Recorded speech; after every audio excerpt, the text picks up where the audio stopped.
come out. Oh yeah, and I also do the science advising on Discovery.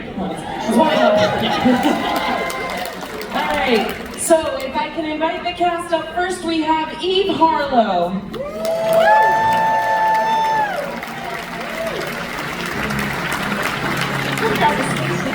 Anywhere you'd like. Okay, next we have Mary Chieffo.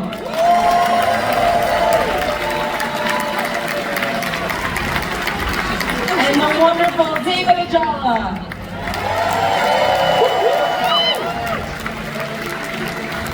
And Anthony Rapp, come on out. And we have the amazing Doug Jones.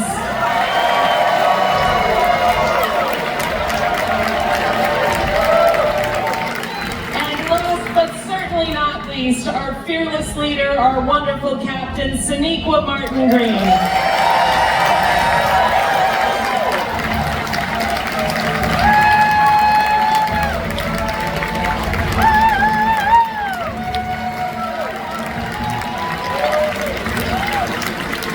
All right, welcome everyone. This is a great turnout on the last day. Hi, y'all.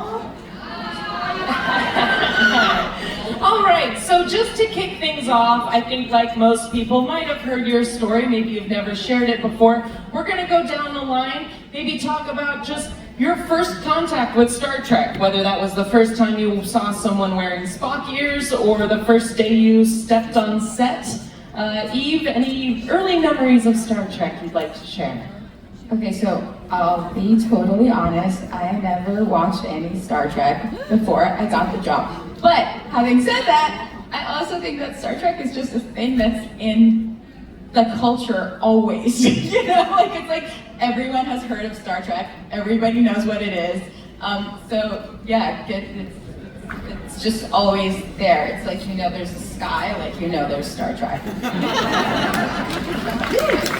Mary, what about yourself? What was your first encounter? My first contact, one of the most significant contacts, because again, it is in the ether, so I feel like I was aware of Star Trek, but it was actually the reboot film. I went to see it with my dad and one of my best friends, and was just so excited. I'm a big sci-fi fantasy geek overall, and just loved the chemistry of the characters, and just got so wrapped up in the world. And then from there, my dad was like, oh, well, we should go back and watch the original movies. And so that was my awareness before I was cast. And then when I was cast, I just started watching every Klingon-centric episode that I could get my hands on, which luckily, it's available streaming in like a lot of places. So that was when I really fell in love with the franchise itself and got really sucked into Space Nine. I was like trying to, at various conventions, it's just so wonderful to meet all these actors that brought life to all these characters. And of course, all of you. This is what makes it all worth it.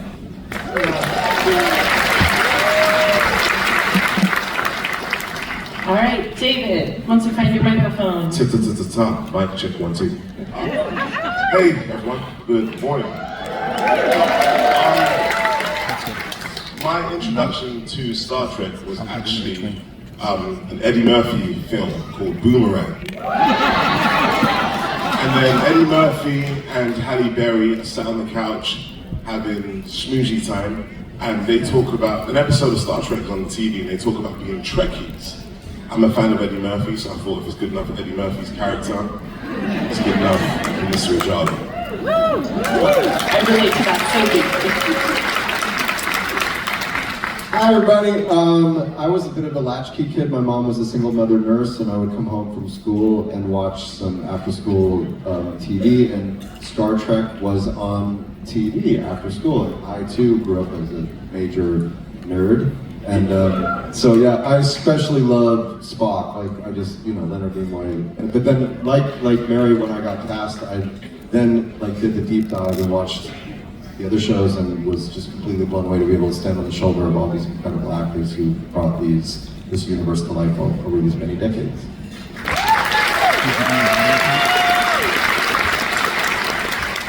If you go back with me to 1966. I'm the only one old enough in the cast to say this.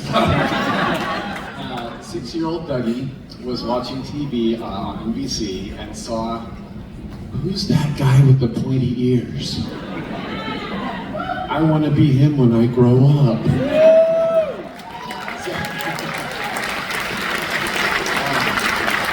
With all the possibilities of space travel and all the new worlds they were unfolding and new species they were meeting along the way, and it was just a fascinating thing for a kid my age. And so as my career progressed under lots of rubber bits in the science fiction, horror, fantasy, comic book world, I'm like, how come I've never been, there's a gazillion series on that have gone up since then, I'm not in any of them. So at 56 years old, I finally got a call saying, they want you for Discovery.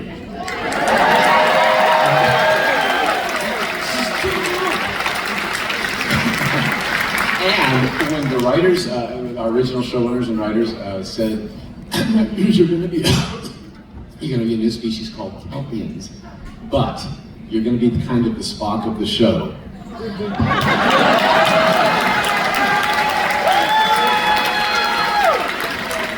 Are you kidding? So that was a big fat yes. Great. Hey, y'all.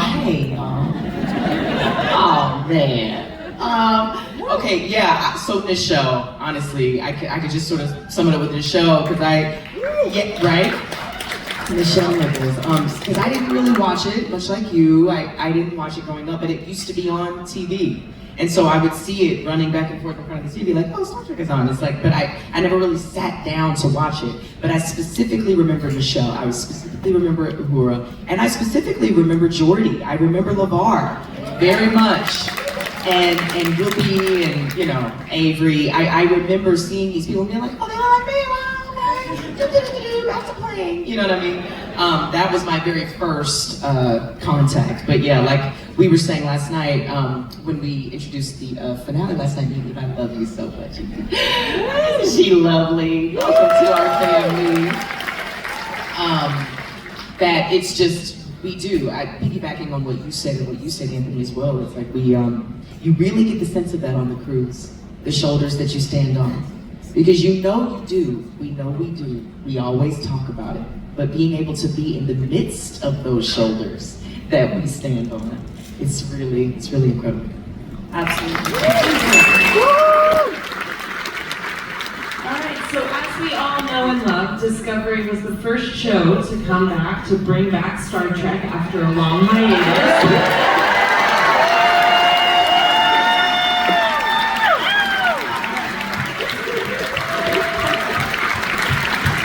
A lot of AV people just lost their soul for that.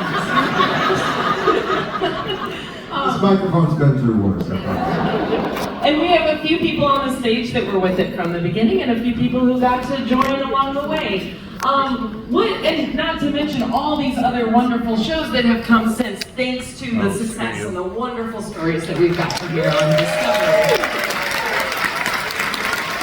So as you've met fellow actors and as people have joined the show, has there been advice, as you said, Sonequa, sort of that legacy and the shoulders, something that you learned that you didn't maybe expect or surprised you as you started to enter the franchise that you like to impart on your fellow actors to say, hoo-hoo, brace yourself for this, or you'll never guess what this feels like, and any moments like that that stand out, or someone that told you that you learned? I remember, it might have been the very first convention when we did a panel, and somebody came up and did a Q&A thing at the end, and they said, "Welcome to the family." A fan said that, and I don't think anything anybody would have told us would have quite prepared us for that. That it felt real, and it has proven itself to be real over these 7-8 years. That we are part of a family that extends very far across the world.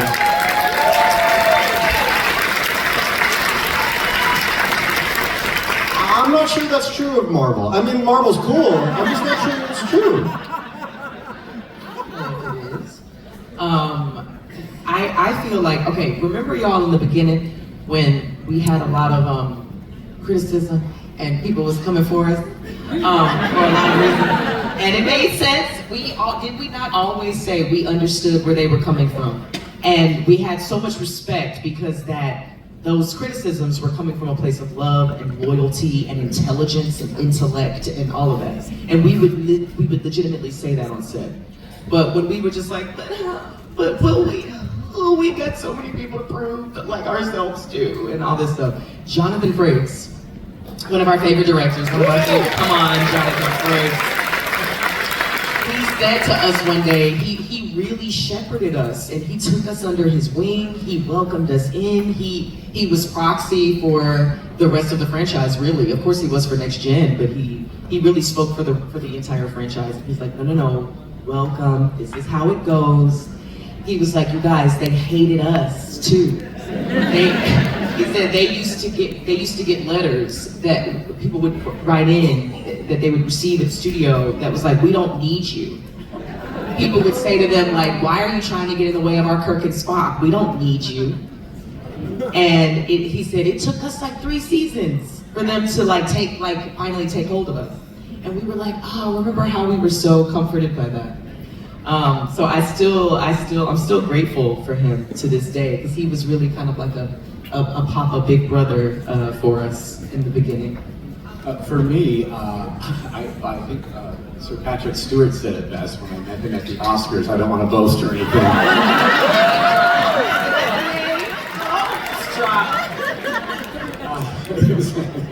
It was the Oscars early 2018, and we had just finished filming season 1 of Discovery, and I'm standing. He's right behind me in the red carpet line. I'm going in to represent The Shape of Water, by the way. I didn't want to.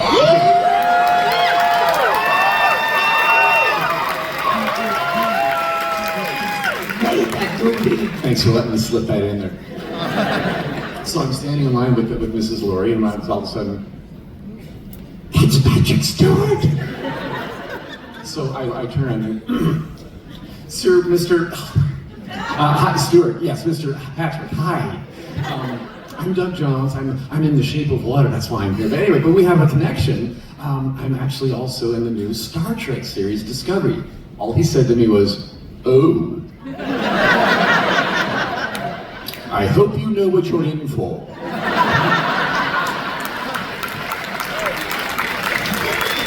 Yes, I do, and now I do, and I love every minute of it.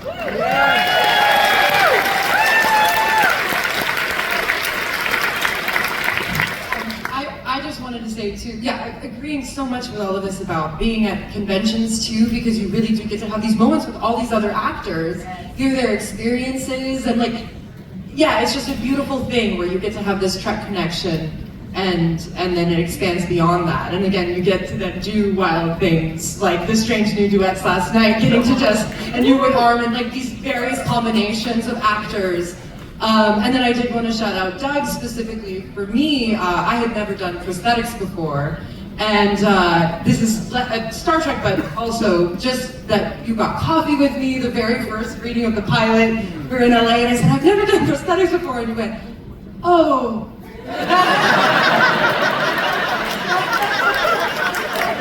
That was your motto, and just how beautiful that was to be shepherded and obviously inspired, and then get to work with Doug was just really amazing and wonderful.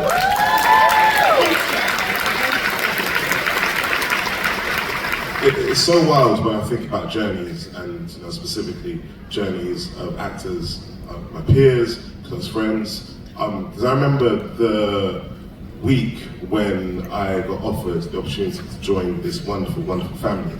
And that same week, I was also offered, this hasn't happened often, the opportunity to join another big franchise. And at that crossroads, I thought, there's going to be something very defining about this moment now, and it could go either way. And I remember something just felt very, very right about joining this franchise, which I call the gift that keeps on giving. And,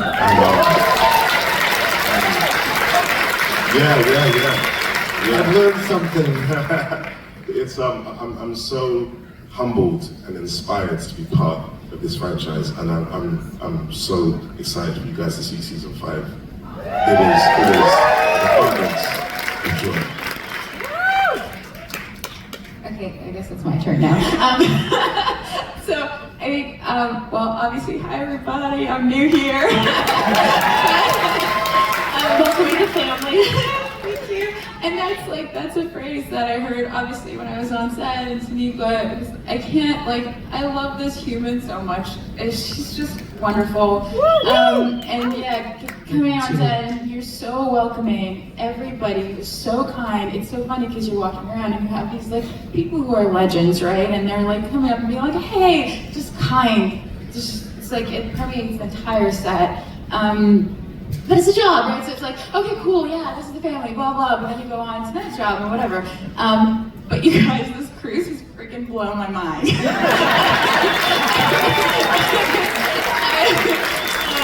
I had like no idea. Actually, when they said, like, do you want to come on this cruise? And yeah, Jonathan Frakes, I was like, I texted him, I was like, hey, so you've done this before, what's the deal? And he's like, go on it, it's gonna be so much fun.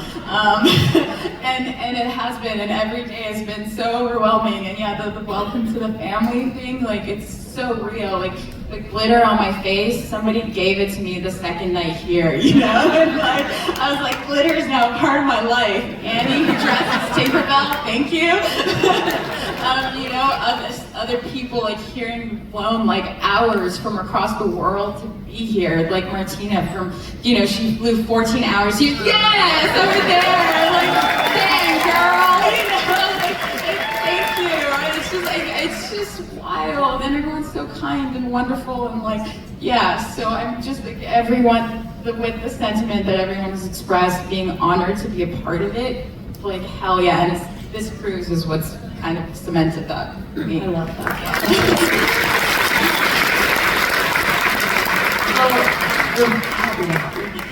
Speaking of sort of actors and community and working with each other, this past year was pretty monumental for a lot of us in the industry because we had a lot of labor action that happened, and it was great and powerful. For me, working on writing staff, it was weird, it was hard, but in the same way it was great because there were people that I've worked with for years that I had never met in person, that I got to meet on the strike line. I'd like to throw it to Anthony to kick us off because you did some amazing work representing SAG in the actors strike. Is there a question in particular, or? Yeah, so what I'd like to do is just kind of ask you what your experience was, especially kind of just wrapping Discovery and then going right into the strike, and maybe lessons you learned from it, and then being able to kind of bond with your actors in a different way. And then if anyone else has stories of the strike that they'd like to share, absolutely. Well, I think that it's pretty clear in the United States. I don't know what it's like in other parts of the world right now, but the labor movement is ascendant in the United States right now. It's also, because it's ascendant, it's facing things like Amazon trying to completely dismantle the entire labor movement, like actually trying to do away with the National Labor Relations Board. So there's that too. But you know, what I can say, I was a part of the committee that was part of the negotiating committee. We were going to do everything we could not to fail our fellow artists who are on the front line of every day coming to work, to be protected in this new era of AI technology, we were the first of all the guilds to really break that subject open in the way that we did, and then the writers were able to get stuff in their contract that addressed it, and the directors were able to get stuff in their contract, but we were the first ones to really push for it. It is frightening, you know, on my little phone, all the time now I'm hearing AI voices. So they're terrible, but they're gonna get better, and they're gonna keep trying to find ways to dismantle actors' careers sometimes, to be able to just, you know, push a button and have performances. So we are doing everything we can to protect the future. Interestingly enough, we're in a show that's about the future. I will say that the Star Trek casts and crews and writers showed up on the strike lines everywhere all the time, which does not surprise me because you can see kind of action. And then I wanted to say just one very thing that I was personally very proud of being a part of it, in terms of what we got in the new contract, and it was so much informed by working with Blue Del Barrio and Ian Alexander and learning so much about what they're going through as young trans people in the industry. So as you may know, in some states in our country, there are terrible laws that exist that prevent people who are trans from getting medical care. or mental health, which is part of medical care. So there was a lot of push for making sure that there's also states in our country where you cannot get reproductive care.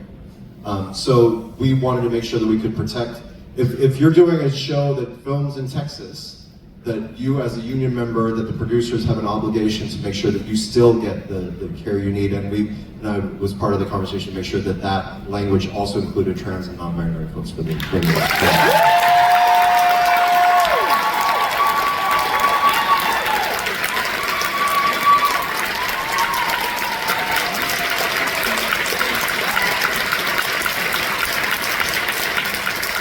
So there's a lot, but that's one of the things that I'm most proud of. Any other stories from the strike that people remember, want to share? I know people from different countries, we all work differently, our lives are all very different and hard, and the strike was very long. It felt long, but it also went by quickly. I'm sorry, I think it's important to say that the length was entirely because of the studios. 100%. I just want to make sure that that is public record, that we were ready to re-engage with them at any time, and they kept not engaging with us. I promise you, the day that we went on strike, that we said, we are ready to talk to you anytime you want, and they said, well, we can't talk to you because you're not behaving like civilized people. So I'm just saying, like, they had a tactic, I think, that they thought they could wait us out, and we proved otherwise. I think they are now seeing that, yeah. Great. Thank you for your work on that. That was great. All right, we're going to take a little pivot because this is a question that I have been dying to ask you, so I'm going to take this opportunity while I have a microphone in my hand to do it. I love those previous Star Trek series. We had 24, 26 episodes in a season, and we got to have a lot of really fun, random day-in-the-life adventures. And with our condensed seasons and a change in storytelling, we still get to tell some amazing stories, but we don't necessarily get to dress up like James Bond and go on a holodeck adventure. So, the question I pose to you, and you're welcome to jump in for the first one that comes to your mind, if your character had a day-in-the-life episode in the Star Trek universe, what would be your episode? Anthony's ready. Well, the real Paul Stamets does videos of himself doing this all the time, and I think that my Paul Stamets would also do this, is take nice long walks through old-growth forests looking for mushrooms. And that, as he's doing this, inevitably he's going to come across some creature or something, so have some encounter with an alien being or something, and yeah, so. Trying to protect that weird random mushroom that he just found. Yeah, that's fantastic. I think for Saru, I would like to see a little sub-storyline that how does he keep his figure? So, we could see a day of him eating leafy salads, and maybe using Suzanne Summers' Thigh Master, watching him in his hoofs on a treadmill, and then doing perhaps a sensual stretch session with President Tarina.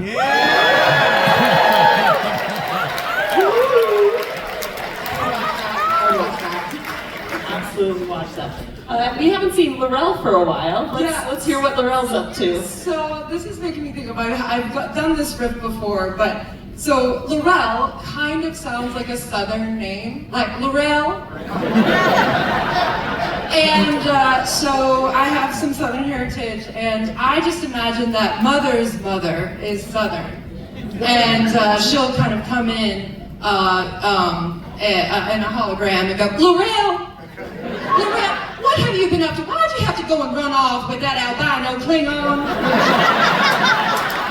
There were so many more suitable husbands in the house to Kuma. Yes, thank you, Mother. Thank you, Mother. I'm actually running the Empire right now. Why do you have to go and do that? That's a man's job.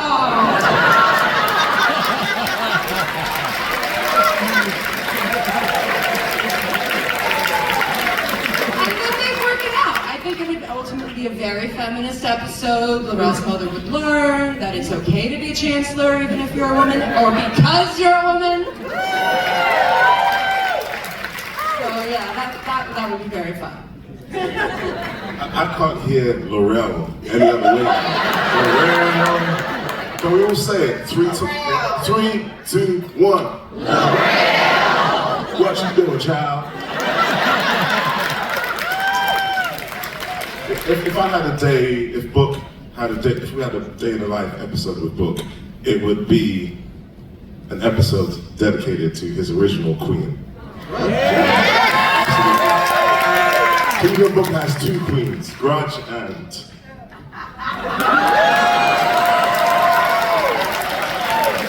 And that episode will consist of him indulging his queen with cuddles, Shakespeare, and snacks. Scoop it up in the cat box. Yeah, footage of scooping the cat box. Whilst reading sonnets of Shakespeare at the same time. I feel like we just need to see Burnham program with programmable matter the braids onto. I just think that could be really cool to just watch that process happen. There's lots of other things happening in the day, but in this future, you know, the braid that would usually take 8 hours only take 30 seconds.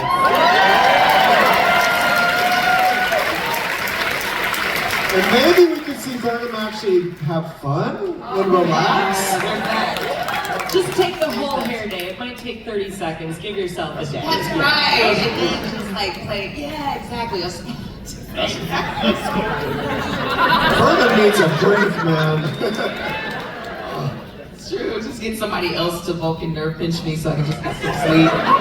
She's like, you want me to save the universe again? Okay. Love it, here for it. This is all amazing.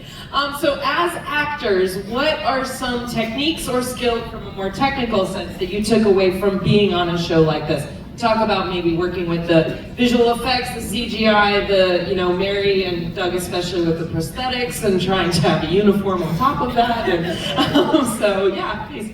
I've learned that the human brain is very much like a computer, especially doing like 13 or 10 episodes a season, that you have to erase the cache to learn, like to input. There's so much information we had to input every episode, especially folks like myself and Saru and probably you too, who think a lot of gobbledygook, but it's science, real science gobbledygook. But it's like you're having to learn these terms and like be in the on set going ha ha, and then have to do things. That's something that I learned how to do. Technobabble, sorry about But that. no, it's not bad because you look it up on your, this is real. It's real, but it's still like terms I don't use in daily conversation.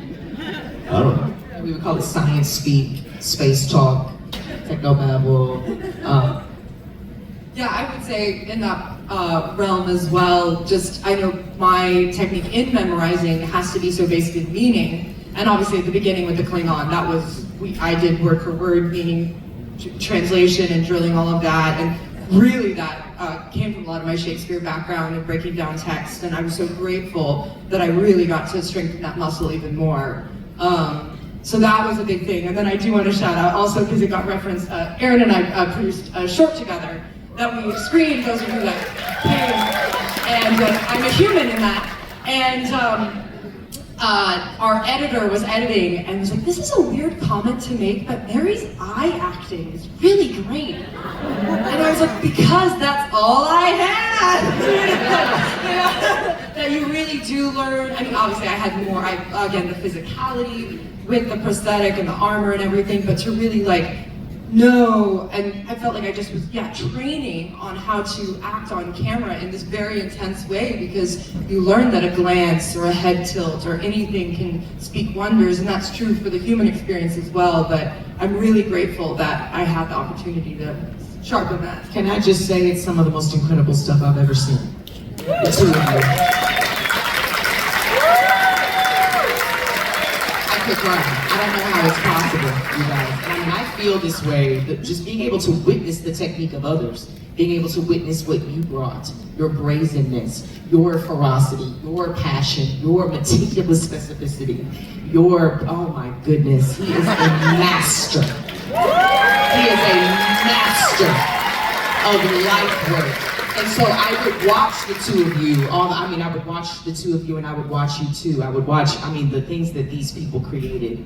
But the two of you being able to imbue life and to transcend the material on top of you. And what you did, it was a lot of pain as well. I'm sorry, should I not say that? Y'all were they were in a great deal of pain. And both of you were able to confront it, take it, and then sort of I don't know, it was really astounding to watch. Can I talk about one of those painful things? Yeah. Please. Going to the bathroom. So, you have these rubber gloves on you had baby powder in there to get them on. And you've got a dark blue costume or a dark gray pants or something, so the gloves can come off, but then you go to the bathroom and you do things and your handprints are everywhere. So the costumer has to come and go all over your business. So it's kind of easier to just not go. And in order to not go, when you drink less water, I spent 5 years dehydrated. That's why I look like I do. Go in your ears. Yeah. There was one really intimate scene with Tyler where we're talking about, baby, all this sort of stuff. I literally could hear my sweat going, whoosh, whoosh. Yes! It's like 2 in the morning and I'm like, Tyler, luckily no one else can hear it. But again, and thank you for what you said, Sonequa, because it's true. It is that's the goal is to, I say, our limitations liberate us, and that, whatever it is, as the actor, you want the audience to be seeing the character. And, again, been witnessing Doug do that for years in the most extraordinary way. And Legend right here. And again, being inspired by that and being like, yes, we want the audience to love these characters. We don't want to let them know, oh, this, or weird, and that's, again, for all of us as actors. There's so many weird, quirky things. You're standing this way and looking at a dot and doing all these things and then letting your soul out. But it is the beauty of the craft and technique, and I love asking about that aspect, Erin, because it is, you just keep strengthening that muscle in different ways, and luckily when you're surrounded by beautiful, beautiful collaborators, you can really let that be shared. Thank you.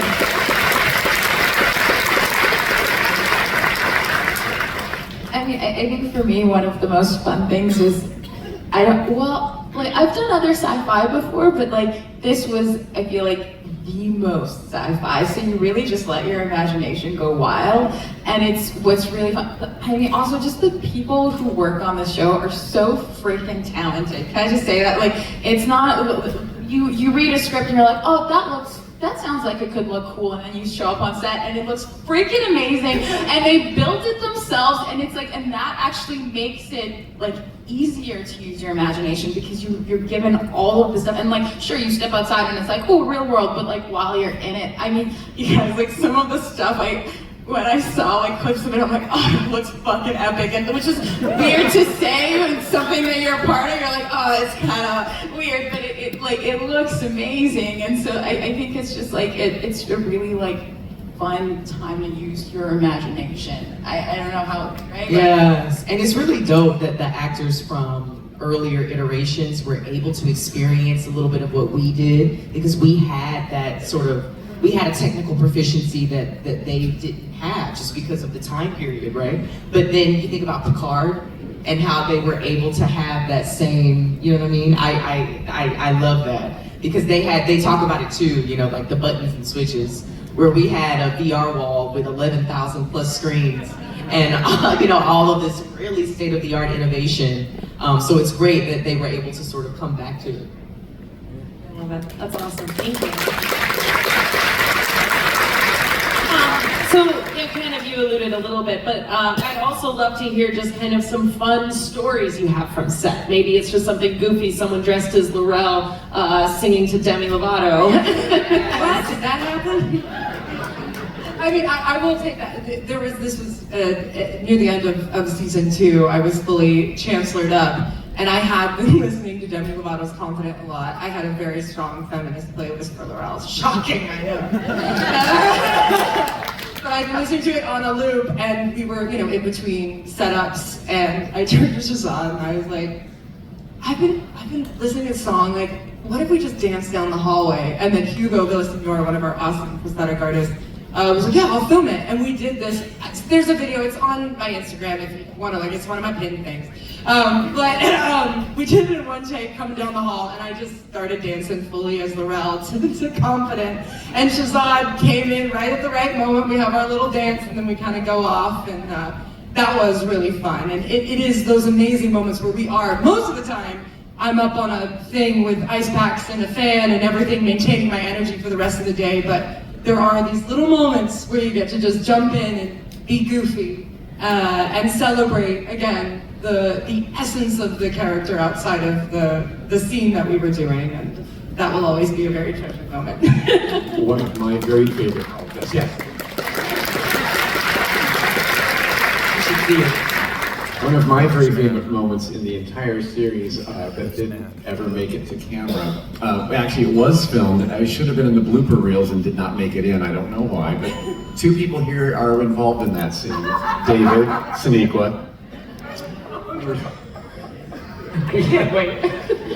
This is healing. That's my favorite story. My favorite moment. It was worth doing all 5 seasons for this one moment. We're in Burnham's private quarters. She's gotten a hologram message from Book, and it's when he was about to go rogue, I think in season 4, is that right? Yeah, off of Tarka, right? You and Tarka were gonna go off. You made your decision, you're gonna go do it, you left a message for her, and she's going, and then you summoned me to come talk about it. You showed me the message, and he was on set doing the dialogue for us, and then he steps aside quietly, and you and I have a quiet little talk to with each other. I don't know what he's doing, right. And I'm like, well,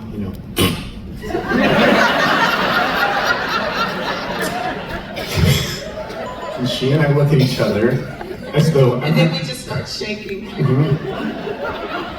And I said, that was me.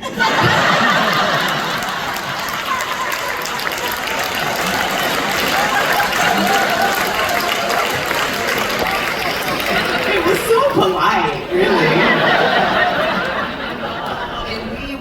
It took us a while to get it back. It took us a while to bring it back. And they kept the camera rolling, so I wish you could have seen that. Man, the whole crew, we were all... It was special. It's all that salt tea.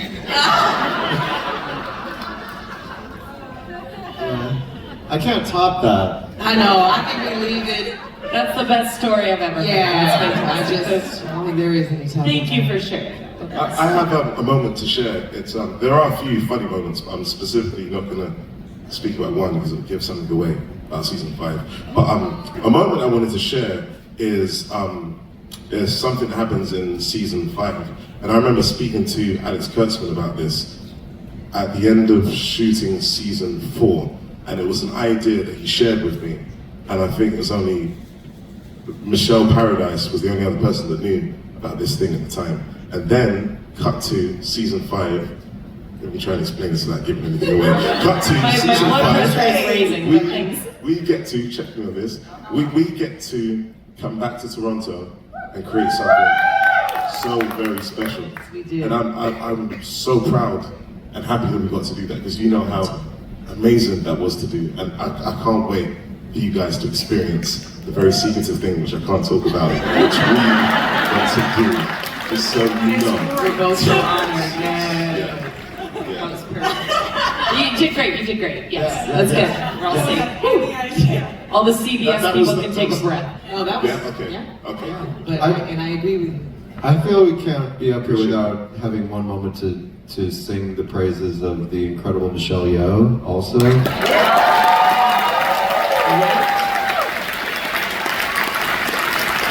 I just thought of her and you said it out loud. And I got to be stabbed in the neck by her, and that's like, I got beat up her, it's the best. it's just unbelievable. She's just like the most graceful legend. And I got to dress her in the mirror universe. She's so lovely, y'all. Oh my goodness, so lovely. She's like a sister and a mother and at the same time, she's so gracious and yeah. She's so fun too. She's so fun. She gives the lie to the phrase, don't meet your heroes. You should meet her. Eat her. Yeah. And get punched in the face by her, right? Yeah, as much as you can. That's awesome. Well, thank you. So, as mentioned, we're into season 5, which is coming out soon, which I think we're all very excited about. It's also been announced that it is the final season, but we're not here to grieve, we're here to celebrate. We've done some amazing stories, but and Sonequa, you mentioned this at the beginning about how those images of seeing Uhura and Guinan and Cisco really implanted in your brain. What do you hope that legacy is for Discovery? We have so many people who became scientists or joined the military because of Star Trek. And I'd love to hear from you what you hope or believe will happen with Discovery. Well, I'll be quick because there's just a few loose ends. Thank you for your work on the strike. You and Michelle Hurd. Thank you. Legit. And also, I do remember. This is the last question, which is why I'm going to say it really quickly. So my husband, Kenneth Green, of course, who's also an actor, played Michael Burnham, my namesake, right? In one episode of season 2. And that was a really funny moment because we decided that it was just the right amount of weird. And we were on set, we didn't interact with each other. He acted with Arista, the lovely young lady who played my younger self. But on set, I would definitely call him daddy, and everybody was really uncomfortable. It was so much fun. I'd just be like, daddy, is it time? And then everybody would be like, gross. And I'm like, but isn't he? Isn't he? The right amount of fear. He was also brilliant in the short track. The girl who made the stars. Yes. But I will say, and this is going back, this is going to answer your question by answering a previous question. I remember the very first carpet that we did for the very first premiere of Discovery Season 1. And Michelle graciously came, and she was next to me, and she whispered in my ear, "Take care, it's yours now." And we were in the middle of taking pictures, y'all. And so I almost started crying on the carpet as she said that to me. It was the blessing that I mean, it just exceeded my imagination that she would give me that. And so I think that if I can speak, sort of very generally, because it is such a big thing, and it's hard to compartmentalize it because it's just so big, so overarching. But I believe, or at least I hope, that that's part of our legacy is taking care. I believe that we did. I believe that we did it to the best of our ability. We took that heirloom and we made it ours. We did our best. We poured everything we had into it to do it justice, and we poured everything into it because of what it is, and because of its potential, because of its impact, and because of the possibilities and the connection. Oh, I can't. So I to speak generally, I hope that that's part of our legacy.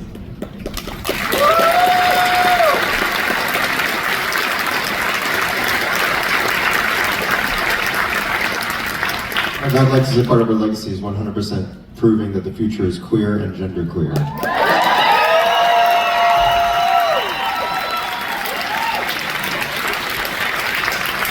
And that's such a great legacy and something that Discovery was so proudly stated. It was just, there was no question. And just even personally, I've had friends who, no affiliation with Star Trek, nothing, but they watch it and, came out during the pandemic because they watched Discovery and saw Adira's journey, and it spoke to them in a way that they'd never seen that on television before. And I just think that that's a beautiful, wonderful thing that this franchise gives people. Thank you also for your advisement on this airing, everybody. Thank you for what you did and for what you gave us. legitimately, I mean, as a black woman as well, like sort of piggybacking on this, it's like I learned that I didn't have to fight for my value and for my worth. I learned that personally over the course of this, and so yes, we all are inherently invaluable, and there's no need to have to fight for it. Our worth is our worth, and we are all one and the same.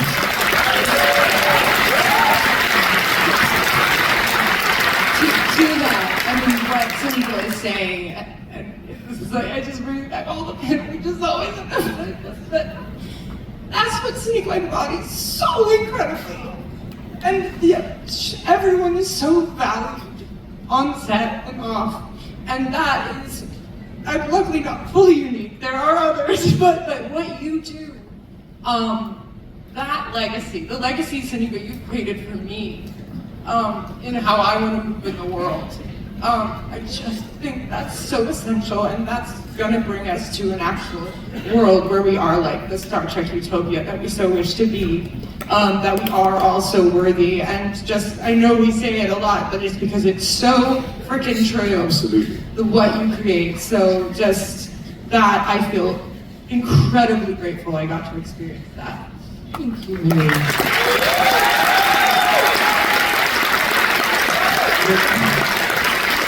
Thank you, Mary. We're just gonna go, this is what we do, y'all. We just go, but no, like I praise God. I really feel like it was God. And then it could not have happened without y'all. It was y'all. So we're gonna lean into the feelings and then we'll cut it. There's a lot of emotions on screen. But I thank you all for your vulnerability and for sharing this. And if we can take a moment to celebrate our dear friend Kenneth. You mentioned connections, and that was really something that he held so true. I'm not gonna make any of you, we all grieve in different ways. This is very new, this is very raw. If you have anything you would like to say or share about Kenneth in his memory, I'm sure he'd be super annoyed that we're doing this. He would roll onto the stage with a lot of attitude, but I just think it's just right, and it's right that we're all here together at this moment. If you have anything you would like to share, please. I don't know if I've ever shared this publicly, I mean, it's not that big, like a mystery, but Ken was in his like full prosthetic, which was, how heavy was it? How heavy? Oh Lord, heavy, very heavy. In the sunshine on a beautiful spring day, where you had like ice pack, wet things that you had to wear around you to keep you cool. Just outside, and we met for the first time in that state, so I hadn't even seen his human face. And he just introduced himself, and then we talked for like 45 minutes, and as we just got to know each other, and we weren't working directly together, but that was my first experience with Ken, and up until the day that he died, when he said "I love you" on WhatsApp, my experience always was him extending himself, opening his heart, teasing, laughing, bringing his full self to every moment that I experienced with him. And so I know that we put public faces out there, and people might wonder, is that real? It was 100% authentically him, every experience I had with him over the 8 years of our friendship, and I will never forget that act of generosity just on that first day alone, and then followed through every day since then.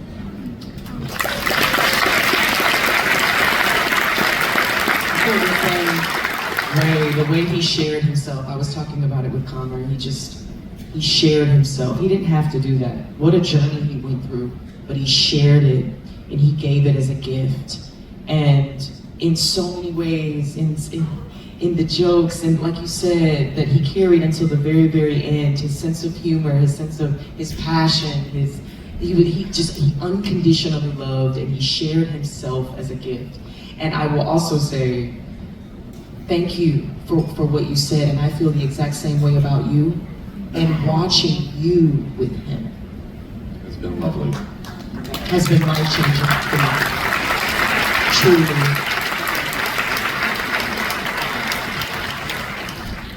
When Kenny, when we first started season 1, he had a coffee date with me, much like you did, Mary.